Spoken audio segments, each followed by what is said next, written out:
of you are aware that there were certain changes which were introduced by Finance Act 2022 which were to be effective from a date to be notified, and now the government has notified that date as 1st of October 2022. Now there are numerous changes, but out of those changes, two important or most critical changes which everyone of us should know are as follows.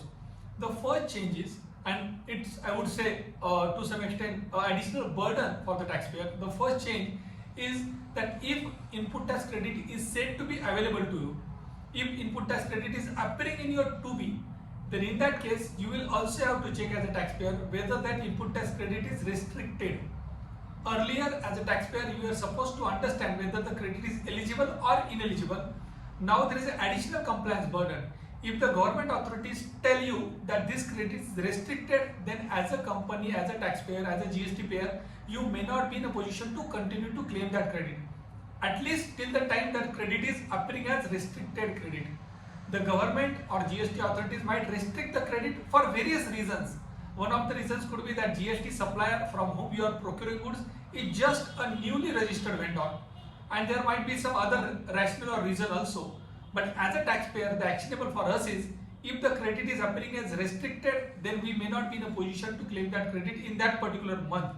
And unless and until that credit is appearing as unrestricted, maybe in days to come or months to come, then only we as a taxpayer would be in a position to claim the credit. That is the first change.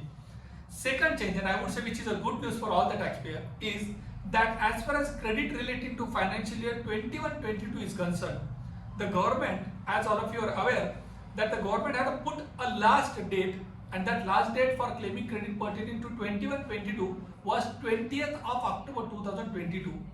Now the government has effectively, I would say, extended that date till 30th of November 2022. That means every taxpayer is going to get 40 additional days for claiming credit related to 21-22, and obviously for all the next year as well.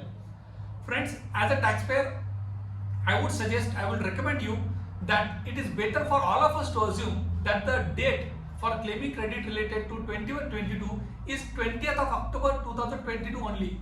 So we need to assume that there is no extension, and we need to claim maximum credit possible, whichever credit, if it or at all it is remaining, up to 20th of October 2022. And if there is any balance credit left, then you are going to get 40 additional days, and you can claim that credit up to 30th of November 2022. So these were the two most important changes, friend, which all of us need to keep in mind.